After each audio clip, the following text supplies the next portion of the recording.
All right, good morning, guys. Ken at Tortoise Capital Foundation's Q&A for September 17th, 2023. Appreciate your patience. Was at a wedding last night. Good friends from next door marrying off their youngest one. And good times were had by all.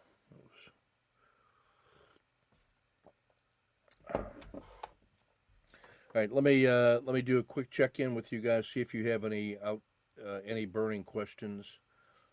I'm going to say a few things about exits. I know I sent Lou a link for that, but I had some ideas that I wanted to share on that. Hamad, how are you doing? How's the baby? I'm doing really well. Baby's growing to be cuter every day. Yeah, things are going really well, flowing smoothly. I've got a plan for next week. Looking forward to execute it. Last week I had a few case study days, which were really good in helping me develop kind of my steps forward. Good. So, and if I may ask a question, then it would be Sure. about. I know I've asked this before, but how do you select the targets for the sniper trade of the day? Is there a specific Sure. formula or a bunch of formulas? Yeah. Yep.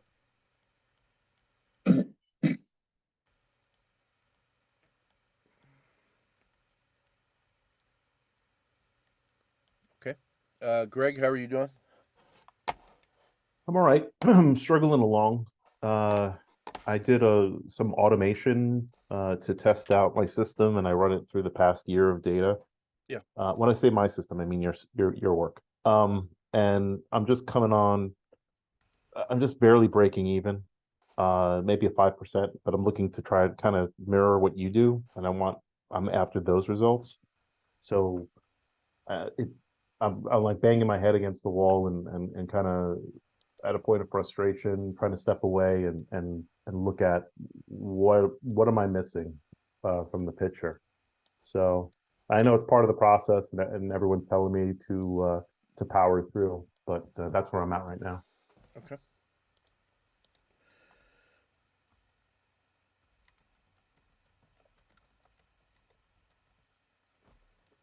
Lou, how are you doing this morning?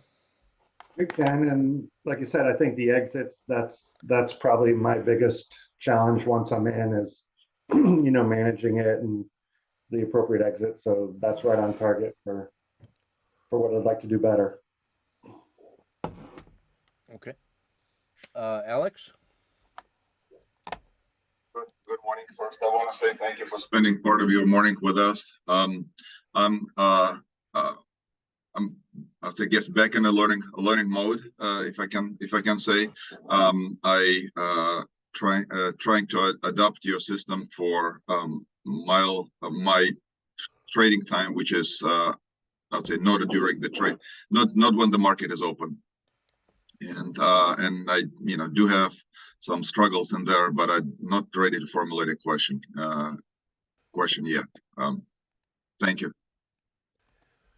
And Mullen?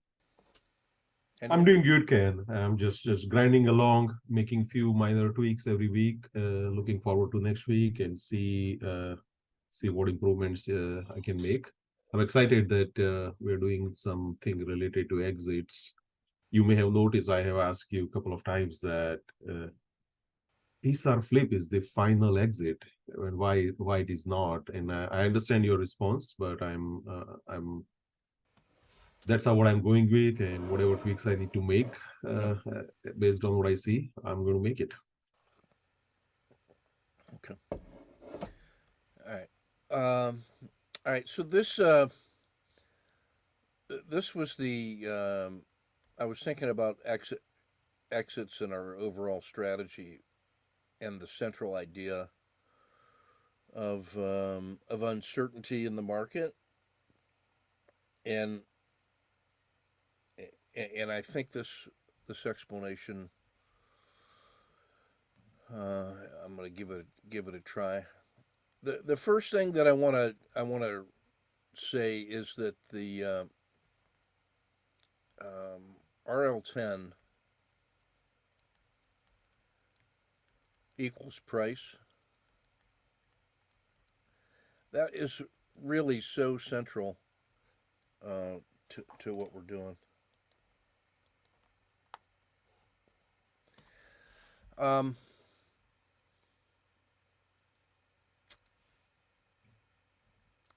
The way that RL10 is constructed means that it comes to a very sharp point. It's not smooth at all. It's going one direction, and then it's going another direction.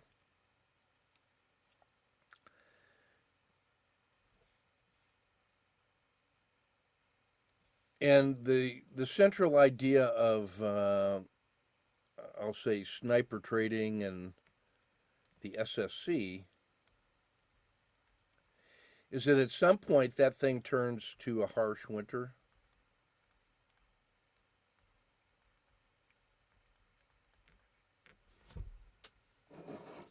And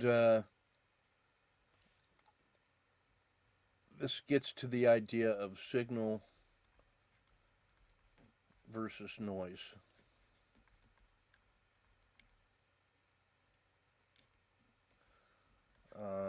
It's connected to the frog box and the minimum manageable risk box.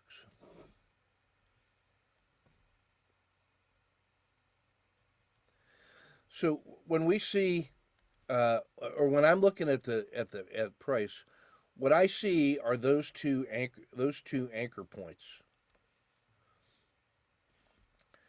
The fact that it's a harsh winter gets my attention because it tells me that the price is in play. That there was something about this price that is abnormal, it's special. It tells me that there is a heightened level of emotions on both sides of the trade. That the guys who are short are extremely happy, and the guys who are long are extremely sad and fearful because this thing that they thought they had is now in the middle of suffering to a certain level. So that's what the harsh winter means to me, is that this move was significant enough that it was clearly a signal to a lot of people that that we have a downward trend, and that remains in place until the RL10 changes direction again. Now that's significant to me because it took a lot of buying pressure. It took a lot of buying pressure to stop that price from falling further. And it took a lot of a reduction in the selling pressure. Both of those things have to be true for you to get that anchor point. When that happens, what I end up seeing, the only thing I can see is this channel that tells me that's kind of where the normal price is. I guess if I was a Fibonacci player, I would say there's some midpoint.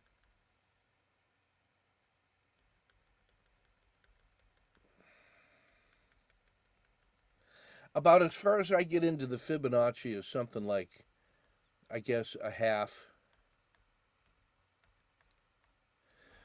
I do look at that space as, 1/3 and 2/3, or 1/2 and 1/2. I conceptually, my beliefs are, it would not surprise me if price were to return,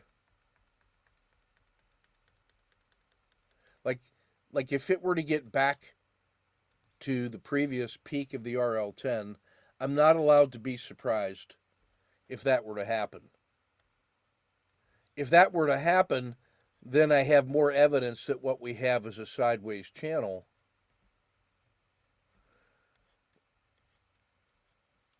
With this much noise. That feels like noise now. The normal amount of noise. And every time that channel holds, the stronger the conviction that, or the stronger the description that that's exactly what we have.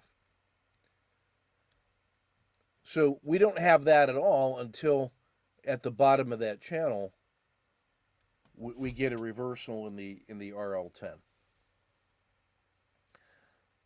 Now, once that thing has started to move up, at some point we start thinking, how far up that channel does it have to go before we have a signal that this is now the move, that this is now becoming a move we can believe in or trust in, or we could bet on. And how much of that is just noise that is it has just recovered a little bit prior to it starting to fail again. So at some point we're dealing with the uncertainty of signal versus noise.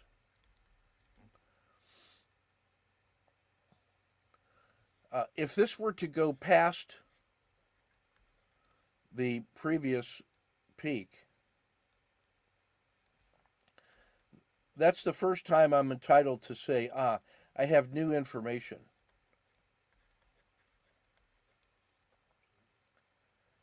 That this is more than just the normal oscillation inside that noise channel. That really could be something special. That this is now abnormal.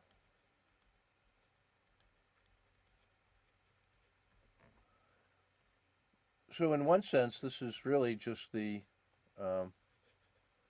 green zone, yellow zone, and red zone, that I don't have a directional bias while it's in the yellow zone. I can trade inside the yellow zone as long as I have a 2-to-1 reward to risk ratio. So that's sort of the justification I have for calling this thing, 1/3, 1/3, and 1/3. In its most primitive form,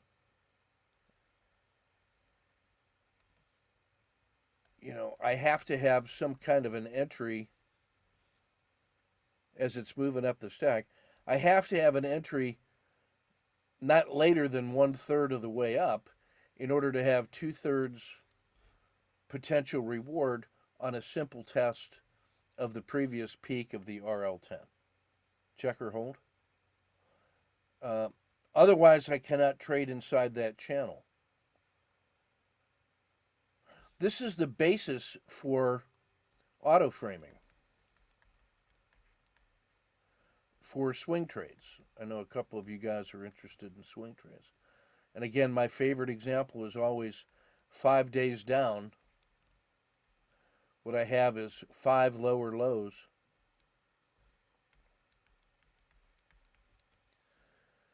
And now what I can do is I now have a swing trade signal, and the mechanical entry on that thing is 5 cents above yesterday's high, with a mechanical stop 5 cents below yesterday's low. And in its most basic form for swing trading, I place a lot of emphasis on yesterday's high and yesterday's low. Those are really important. And the idea of the green zone is that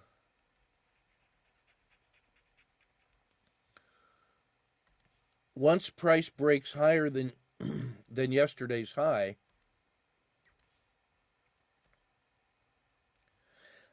that's the first time that I have evidence that maybe this thing is going to work, and that the downward pressure of the 5-day down has reversed. Now I actually have some evidence that that thing is going to go up. And for auto framer purposes and for swing trading, I just use the 10-day high as the reasonable price target to the upside. And I'm not allowed to be surprised on the swing trade if that thing goes back to the 10-day high, because it was just there. And then something happened, I don't know what, which created an exceptional move to the downside, so much so that everybody that was short was happy. So all the short guys are happy because they made money during that 5-day down sell-off. But at the same time, everybody that believes in the long side of this thing is now attracted because they see this as an opportunity to buy something valuable on sale. This thing is on sale. They think that this is the long-term fair value, or they think that is the trader's fair value, or a reasonable price. And so these guys are attracted. They think this 5-day down and this sell-off was the anomaly, and that's what creates the opportunity to buy something valuable on sale. That's the discount. Hey, Air Jordan shoes are on sale for 20% off. They have a belief in the long-term value of that, and they see a chance to buy that. So the very fact that the short was successful triggers buyers to come in.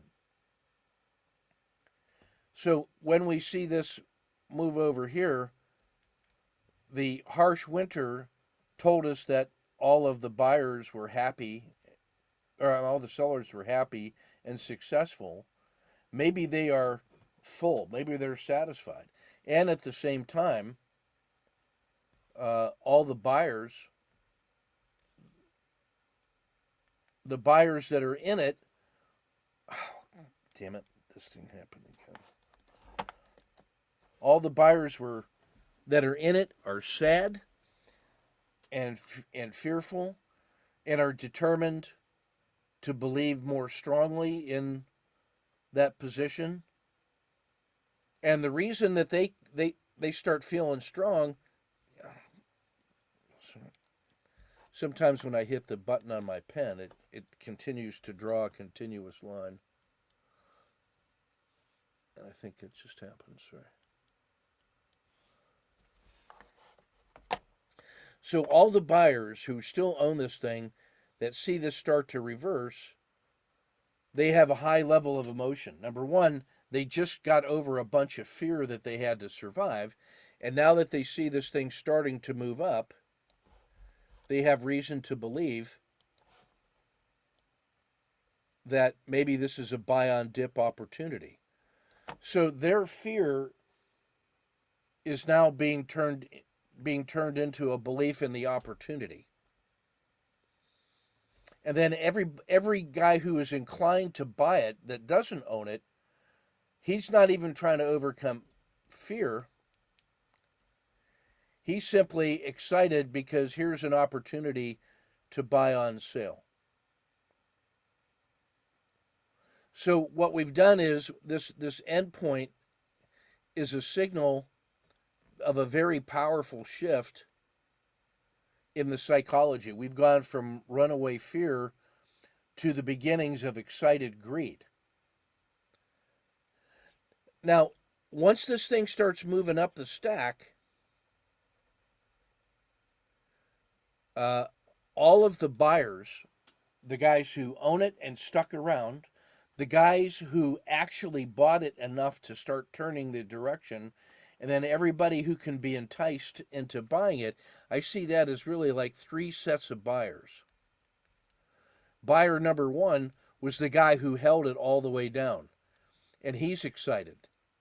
Buyer number two is the guy who actually bought it down here, and he's already starting to be rewarded, so he's becoming more optimistic. And then buyer number 3 is the guy who hasn't bought it yet, but who's waiting for the amount of retracement to give him a signal that the reversal has started. And at some point, each of these little buyer number 3s are coming in and hitting it. So I really look at the buyers as a pool, an expanded pool that we know how much has been bought, and we see them buying.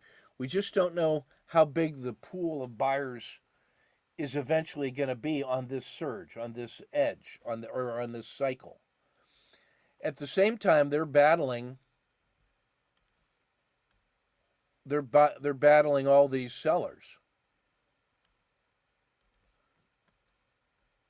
You know, guys who are short and are still short,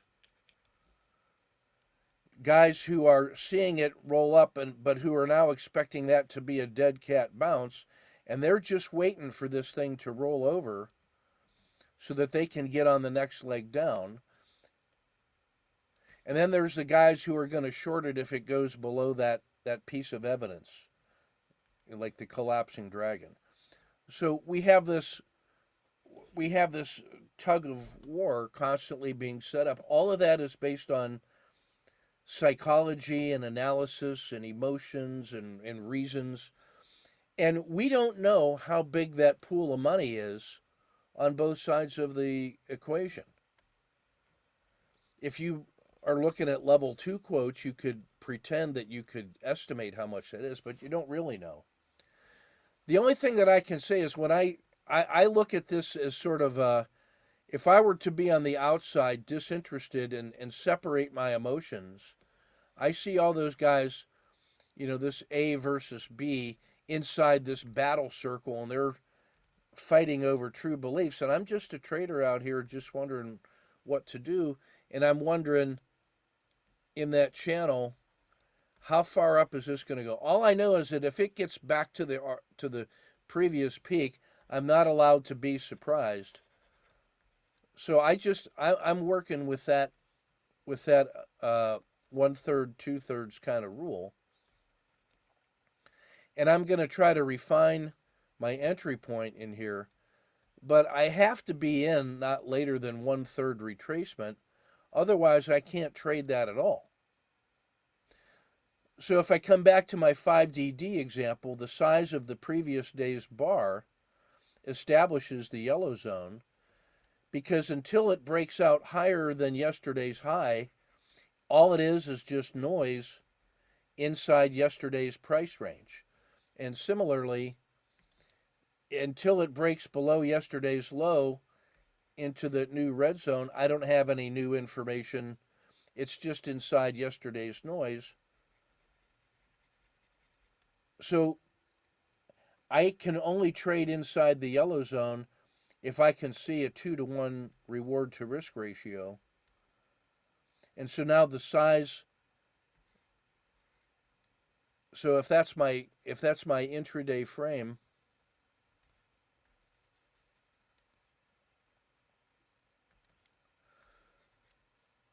I can't trade that unless I can see a 2-to-1 inside here, which means the size of the risk box that I take has to somehow, I got to be able to fit 3 of those inside yesterday's range in order to take the intraday range.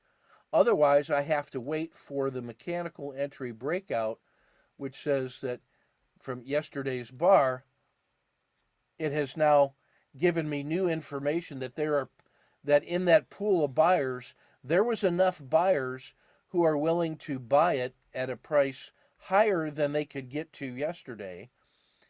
And the sellers, the short guys, have to be content with that because they're not trying to push the price to the low side. Similarly, I don't have any new information about the short side until yesterday's low gets violated. So that's just one special case of seeing things as a channel, a reasonable upper limit and a reasonable lower limit that defines the channel, and I think that I'm in the noise until I get new information in either direction. So I never really know how big this particular move is going to be until I see it end and it starts going the other way. So there's a level of uncertainty about that I can never resolve. All I can do is play probabilities and watch my own. What I can do is I can get my emotions out of there and just turn this into a math problem and say, look, I have to see the RL10 bottom out, and I have to be in not later than 1/3 up the stack if I'm going to trade it at all. And now I can compare what is the price level on the 1/3 and how big is that compared to my minimum manageable risk box. So if I know what my minimum manageable risk box is, I can tell you if this is a tradable channel simply on the basis of how many MMRBs fit inside that channel from peak of the RL10 to the peak of the RL10. The longer that I wait to get into that position, all I'm doing is that the smaller the amount of the reasonable reward that is available to me if this thing just gets back to the previous peak. So I may be increasing my sense of certainty that what I have is a signal, but all I'm really doing is reducing the amount of reward that I have if it only gets back to the previous peak of the RL10. And I don't know that it's going to get back to the peak of the RL10, especially because the previous move was a harsh winter. And I'm not allowed to be surprised if it breaks below this level and continues another leg down. If that were to be the case, I'm not allowed to be surprised if the move only gets this far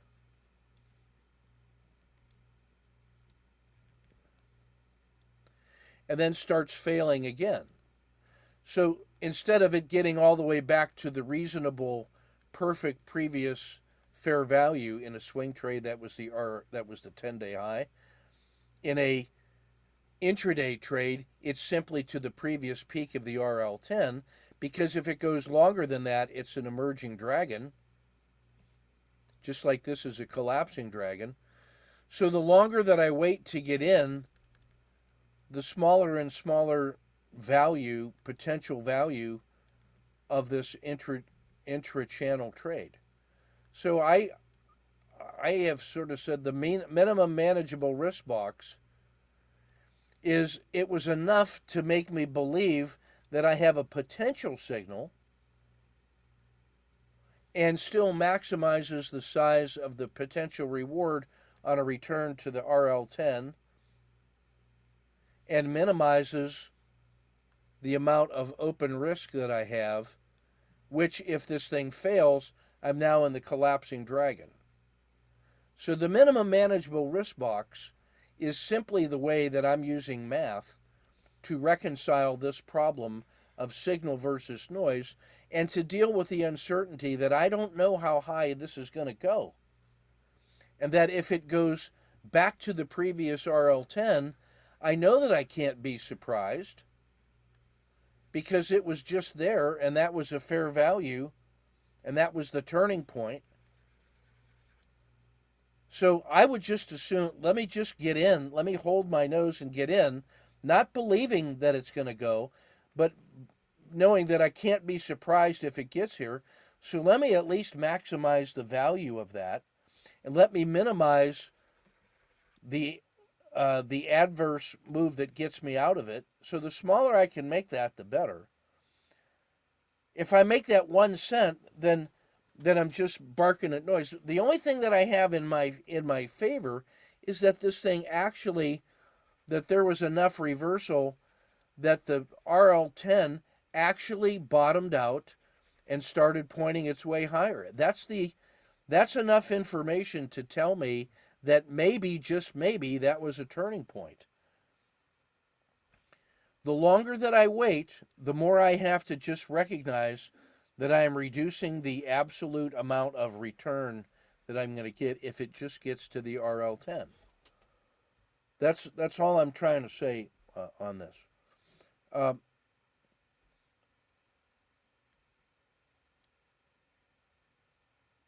see.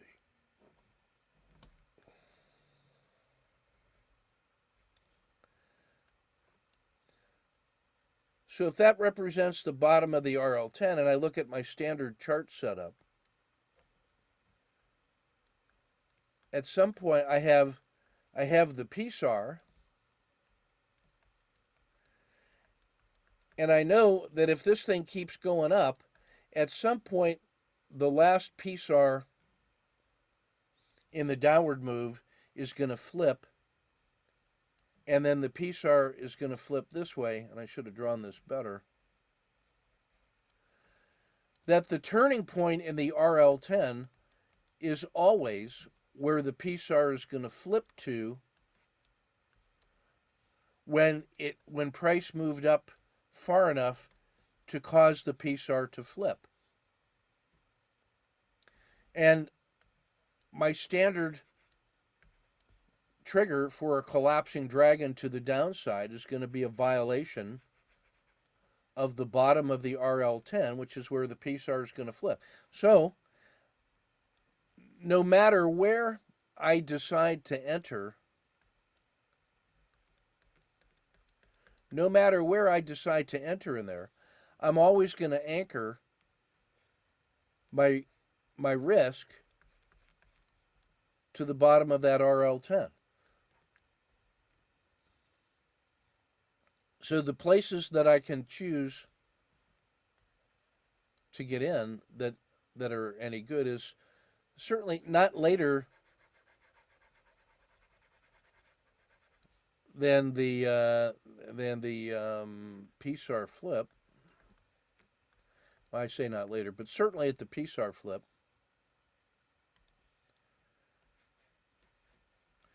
If I have that statistically derived MMRB, which is the range stat divided by 10,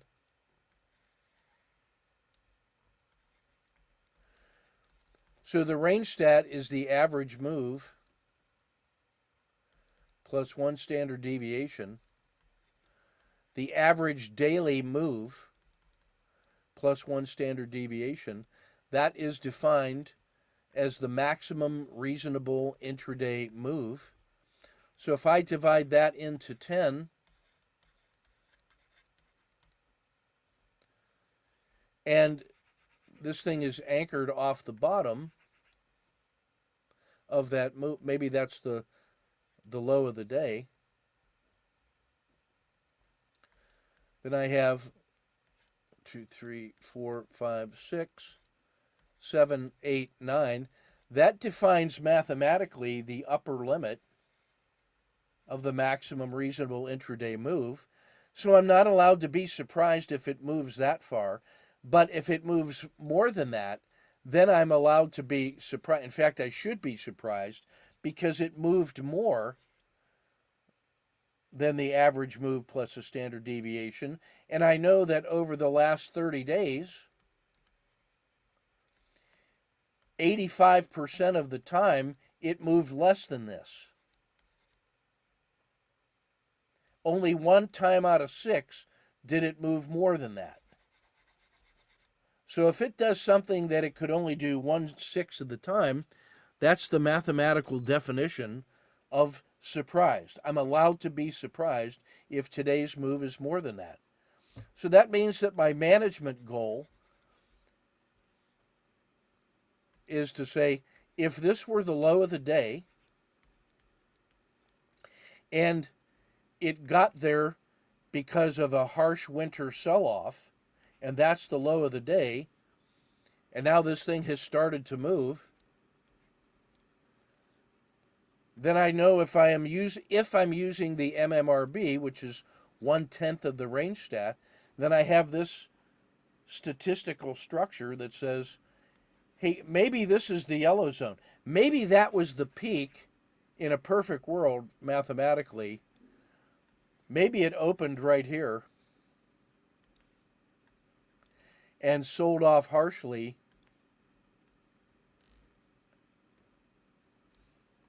down here. It moved 4/10 of a range stat. That would be perfect, because now it has reversed 1 and it's given me 3, and that's even better than 2-to-1, because now I have a 3-to-1 reversal. But even if it only reversed here, if it opened here and gave me 2 units or 3 units of downward move in reverse, I still have 2-to-1. So that to me is sort of a perfect sell-off. It was enough that that all the guys who got short inside here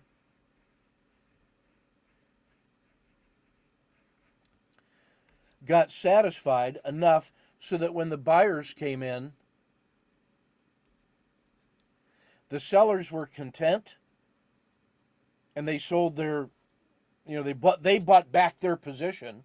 So in fact, everybody who was satisfied on that move, who wants to get out of his short, is actually part of the buying pressure.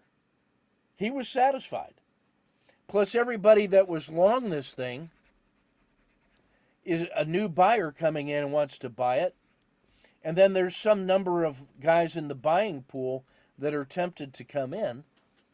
And remember, I don't know how big that is. I don't know how many there are, and I don't know how much money they have.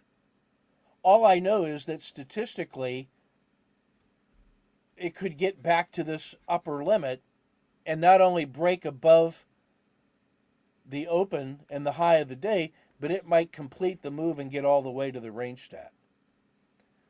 So all I'm trying to do is remove my emotions and just say that it has to move at least an MMRB, or I don't even have, or I'm just buying this thing based on emotion or intuition or whatever. I don't know.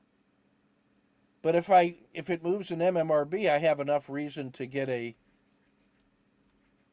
if this was a harsh winter, I have enough to get a 2-to-1 or a 3-to-1 just to the peak of the RL10. And if it gets past that, and I got my RL10 entry, I can get my no lose plus dinner for 2 move in and lock in this much of a gain compared to the risk I took. And then if and only if it gets above that previous peak of the RL10, I can finally breathe a sigh of relief and think about my second position, because maybe it's going to complete the range stat move, or it's just going to fail up in here somewhere, I don't know where. Or it might actually exceed all my expectations and get all the way to the range stat move, which it only did 1/6 of the time. But if it gets above a range stat, this thing is a runaway freight train, and it could be a double range stat move. I can't believe in that at all when I'm down here fighting this battle, because I'm just trying to get above the high of the day and maybe 2/3 of the way, and then maybe all the way to the range stat. If this was a swing trade, that range stat has the same power as the 10-day high. Those two things really have the same level of theoretical potential for me, but just in a different time frame. The range stat move is how I think about the maximum reasonable intraday move.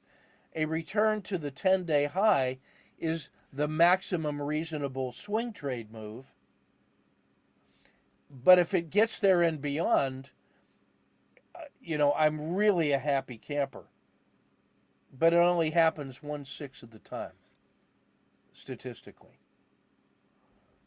So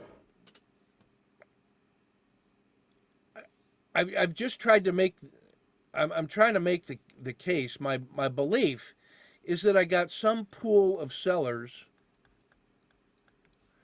and some pool of buyers,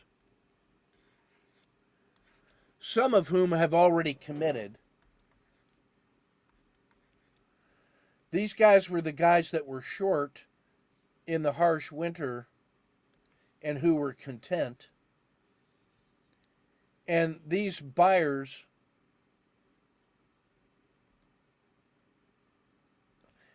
I think, consist of the sellers who got enough and who are simply covering their position, plus the guys who were willing to buy it if it had enough of a reversal to do that. So I think in this little zone, what you have is the short side traders who don't give a shit, who are just locking in their gains, and plus the first group of guys who are willing to buy it. What we don't know is how big these guys are.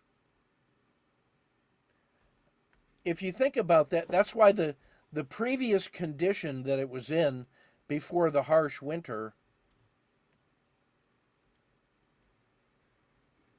the harsh winter says it's in play.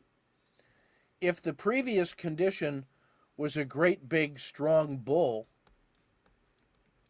the bigger this move was, the larger you're entitled to believe that pool is. Because all of those guys, all of these guys are saying, look, this is simply a buy on dip opportunity, and the farther this goes down before it starts to go back up, all of these guys in pool number 3 are seeing that and say, how far up the stack does this have to go before I get activated and I'm bringing in my money? And if we think of this as the 5 mice, if that was my return to the peak of the RL10 or the 10-day high for swing trading, you know, mouse number 1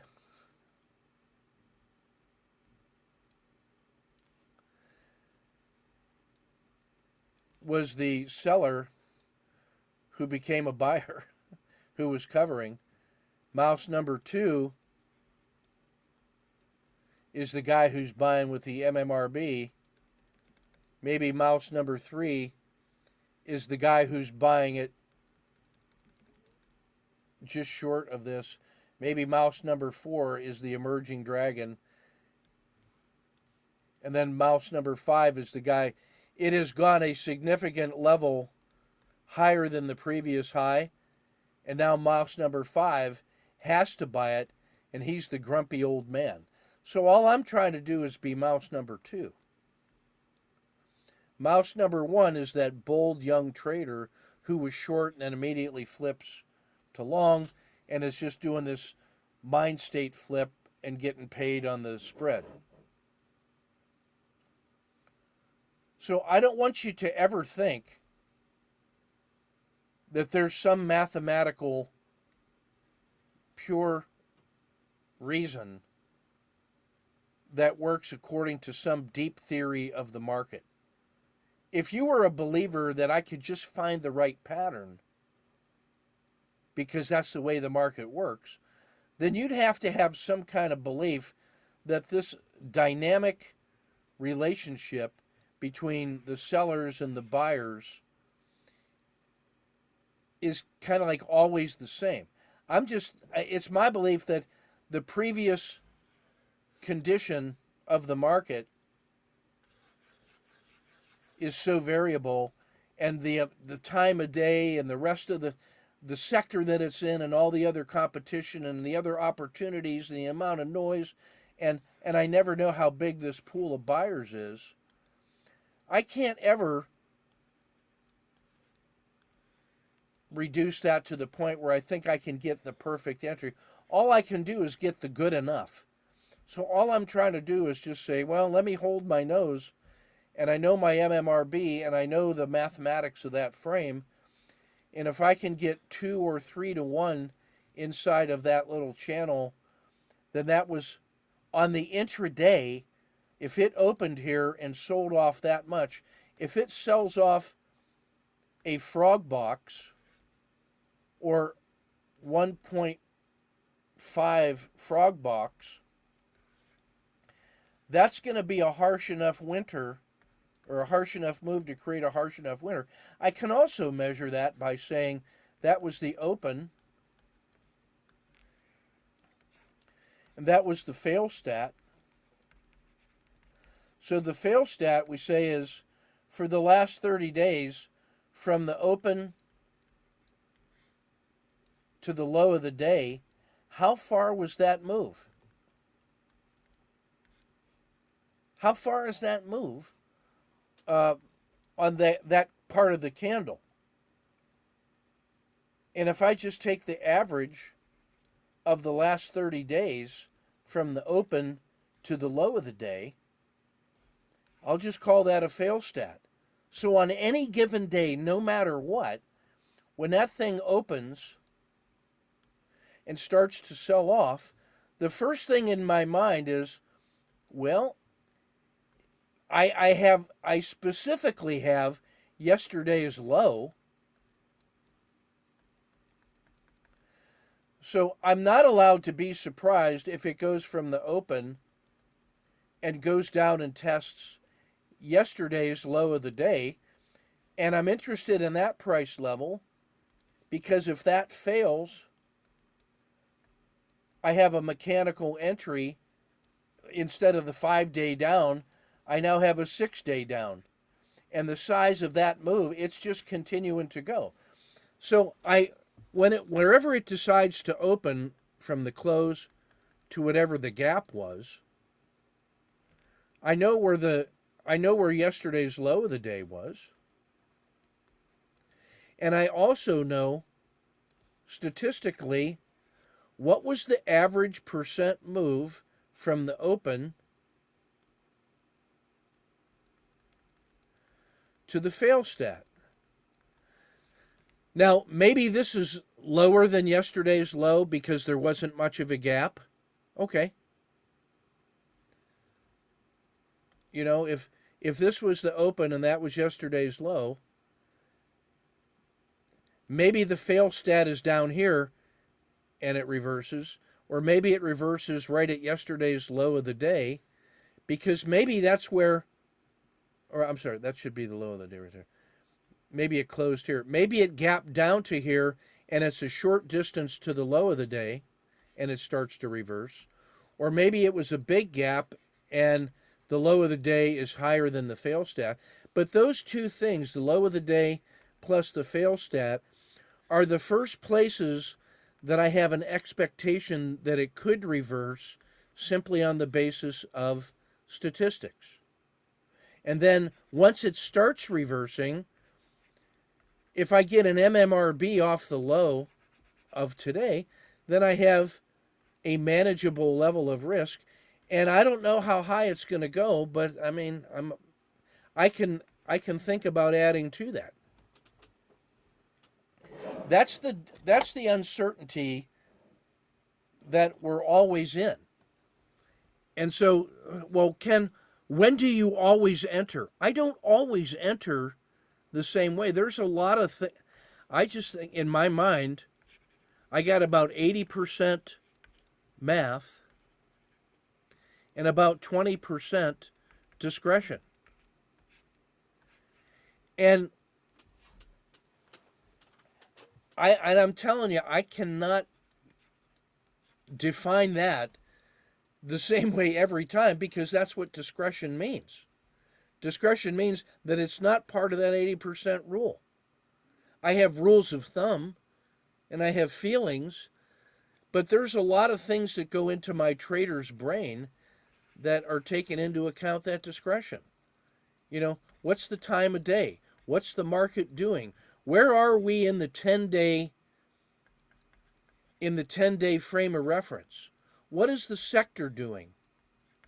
What are the peers doing? What was the news? How big was the bar? How big was the gap? There's all of that stuff is being received and processed and sorted out, and then there's some little gut check which says my 12-year-old brain, as I'm just a 12-year-old emotionally. My trader is an emotional 12-year-old. And you're asking him, what was your specific scientific rational rule? I'm a 12-year-old kid, and I decided to get in because they won't let me get in unless I at least have an MMRB. So I had the MMRB, and as soon as I get in, my fireman is coming to rescue me to get me from here to there, to lock in that game. So that. And the same thing, only more so on the exit. Because now I actually have some money in here. And I'm starting to lose the money that I was lucky enough to earn on the way up. So I tend to be emotional and, oh crap, I'm in the position. And oh crap, I got to get out of the position. It's a 12-year-old child making those decisions. The entire frame is set up because of math, and I'm making, rule-based moves to adjust my stop. You should just follow the PSAR. For Lou, once you're in the, just follow the PSAR. And I now have that set to 0.02 and 0.14. I've increased the size of that adjustment to lock in the gains a little bit more. What I've found is that when it makes just a normal, if I have 1 unit of risk and it makes a couple of those, the PSAR, and now it starts to stall, the PSAR is really close to the bottom of the dragon. When it starts rolling over, I found now that when I got it at 0.14 and I've made a couple of those, the PSAR has joined the bottom of the dragon. I'm happy with that. I just feel mathematically I got what I was going to get on the size of that move, which I can't predict. That's about all I can say on that. So what I've just given you is a 50-minute explanation of what discretion means. That's what discretion means in my head. That 80% of my trading is coming from the fact that I have mathematically computed that and said that was a harsh winter. Why? Because the MACD turned that thing to red, and on the intraday, this was greater than a frog box. Because the MMRB, when I use the R10, if I set the R10 equal to the MMRB, that's usually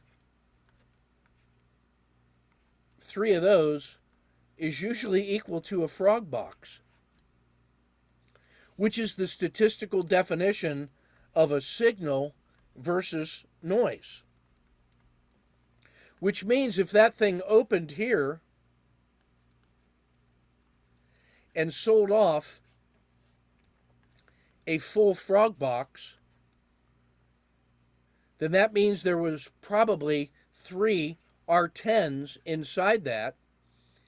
And then if that move terminated in a doji and started to move up, I have a harsh winter.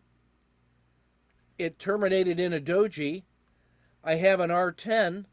And then if it just gets back to the open, I got 2 to 1. And then I know that there's 6 more of those if it makes a range stat, and I'm good. And then if that fails, I'm into a collapsing dragon, and then I can go from the high of the day to a minus range stat, and there was 3 or 4 of those, that means there's 6 more R10s on the collapsing dragon, and that's easy to believe in, especially when the move of the day already gave me a frog box to the downside. And that's why I love the collapsing dragon. And then I automatically know from the open to the fail stat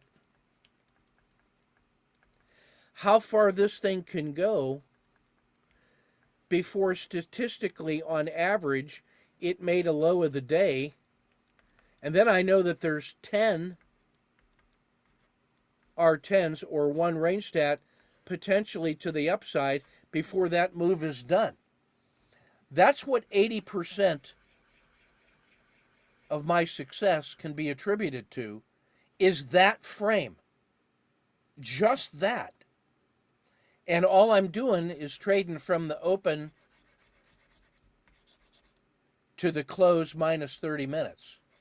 80% of my success comes from that fact that I never forget. The size of the R10, the MMRB, the range stat, the gap stat, the high and the low of the day, the fail stat, and a return to the previous peak of the RL10. And the difference between signal and noise, between a normal move and an abnormal move. The move back to the open, like when it reverses and it just gets back to the high of the day, if the open was the high of the day and it sold off, the normal move is just back to there. That has to be 2 to 1 to get that move. If it goes beyond, now this feels like a fake, and now it's going. Until it does that, I can't say anything about it. It's not a fake until it gives me new information. So that's what I mean by discretion. And for Lou, I would just tell you, and for Alex, and for Joel when he listens to this, when that PSAR flips, God damn, that's important. That is really important. That's the mathematical amount of uncertainty that is cooked into this thing.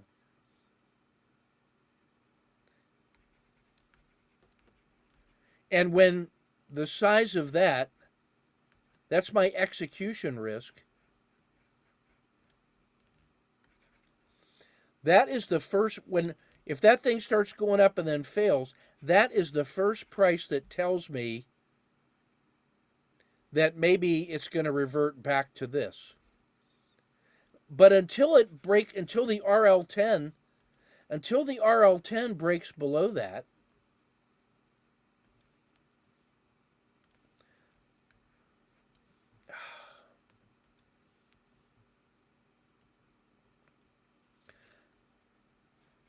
until the RL10 reversed enough, which is why the PSAR flipped, until the RL10 goes below that, this is all noise.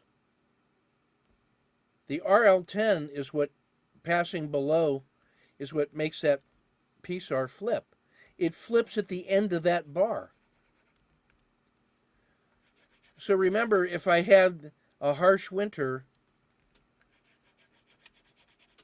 and then that thing flips, you are starting the second leg of whatever caused this thing to be a harsh winter. That's how big that move is going to be. And that's why you can use this as the execution risk on the downward move, because that's the statistical level at which that thing failed. So that is really good. That's like a lightning bolt to the downside. That's the same thing as the COTA 2 to the upside. This thing was powerful green, and the red was trivial, and it held with a higher low here, and then all you can believe in is that that is the test. When it breaks above the higher high of the RL10, then and only then can you say this thing is resuming. So if you're buying it inside here, remember this is a tentative trade until it's proven, till it passed the test and it got higher. So this is pure speculation. That is pure discretion. If I was going to mathematize this, so it was pure mechanical, I would have two decisions. I have two choices. One, aggressive, and that is if I had the harsh summer and it pulls back above the low of this move, and it has reversed 1 MMRB, and the PSAR flipped, I just buy it. Hold my nose and buy it. Or I wait for the conservative entry,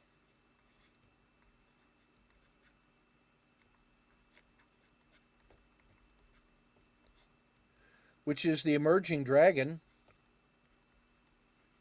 and that is wait for it to get above the peak of the RL10 and buy it. Which one of those is correct? I don't know. I cannot know. How about if I just put half on each one?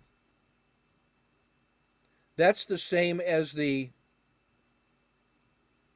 Wu-Wei exit, the sniper exit, which said, I'm in the position and I'm winning, and my sniper takes 1/2,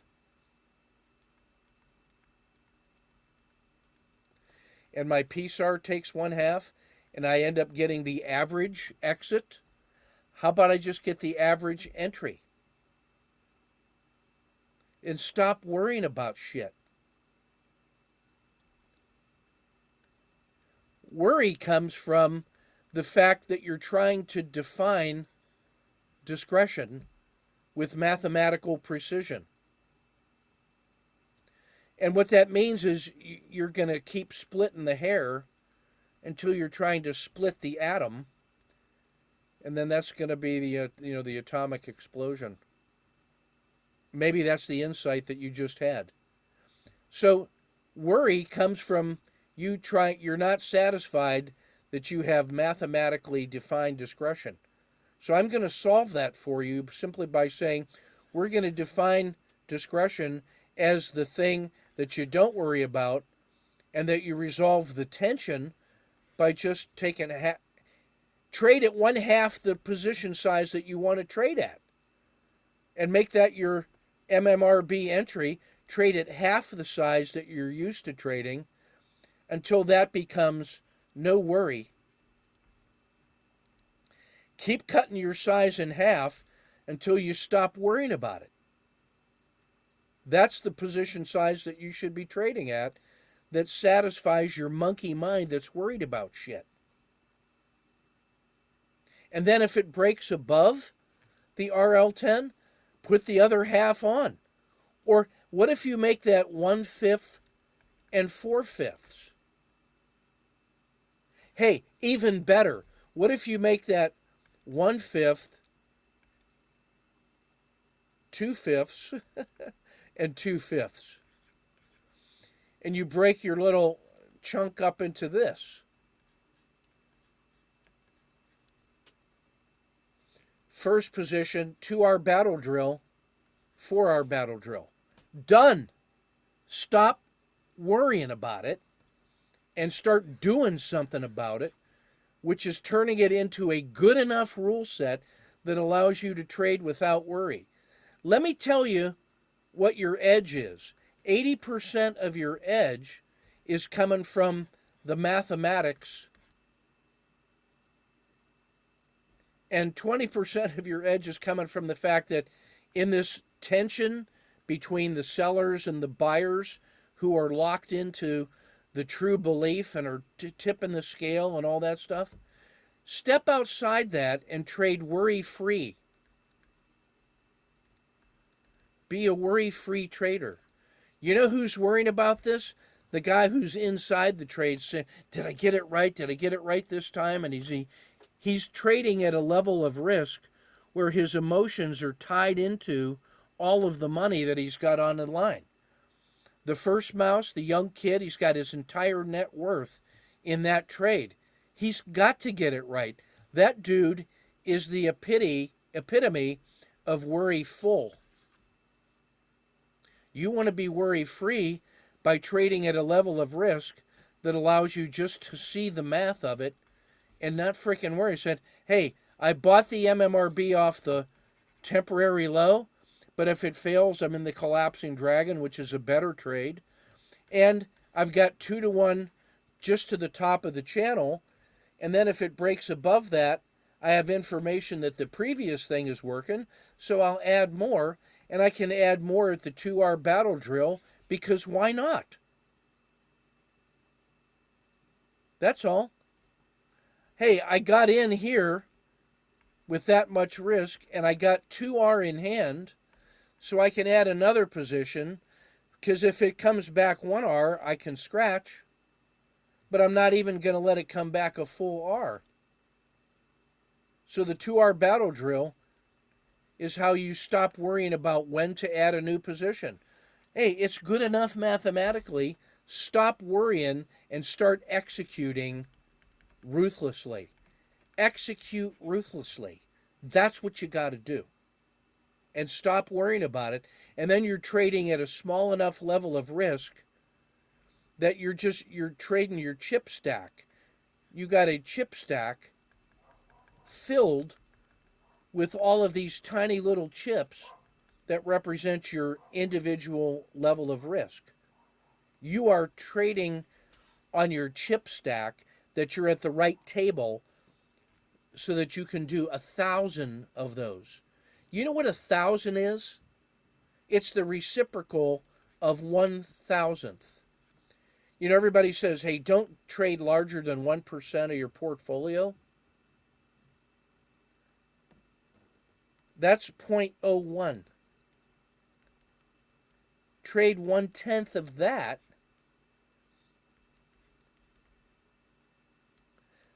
That's 1/1,000. So what's the size of the first level of risk that gives you skin in the game is 1/10 of 1%. Start using that as your chip. Instead of trading at the maximum size that you could mathematically rate. I'm telling you, if you're trading at 1%, if you put 1% risk on that swing trade and you want to trade 5 or 10 times, that's why you're worrying. Because your fear mind is dealing with that, where your rational mind is telling you, oh, that's a rational risk, said some book. Hey, the book isn't trading my portfolio. I am. My fear mind is dealing with that. 1/10 of 1%. Figure out what that is. So, I owe you a separate answer, Lou, on the, or Alex, on the sniper trading targets. It deserves a full answer. I'll give you that on Thursday. Yeah, the persistence in trading and all that other stuff too. That's just the fucking, pardon my language, that's just the learning curve of suffering through discretion. Part of that is, don't worry about the back testing so much as finding out what is the level of worry-free trading and get in there and start shoveling. Have you really mastered the mathematics that I covered today? Master that and stop worrying about the particular rule set. Master the frame. Make that bulletproof. Make that out of titanium and then trade it at the worry-free level of risk and then adjust. Until you have those two things, you're wasting your time testing the wrong thing.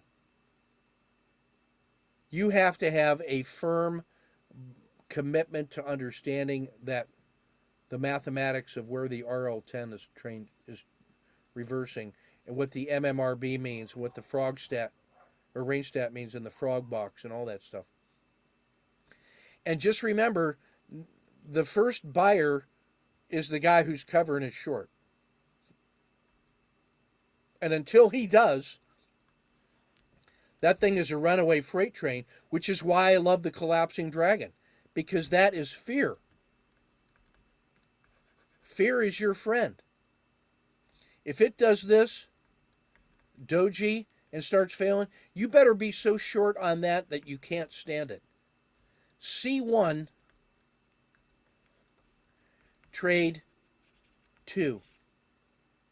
Yeah, but it won't fail. Okay, it went up far enough that maybe it's that.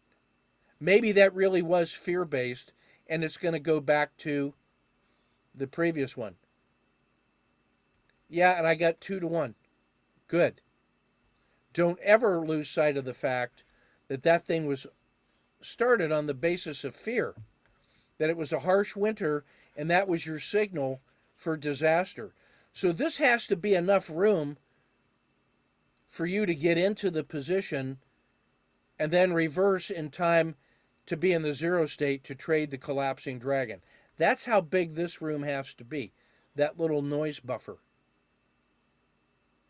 And it is a tentative trade, and it's not until it breaks above the peak of the RL10 that you can even breathe a sigh of relief, which is where the 2R battle drill comes in after it's cleared this.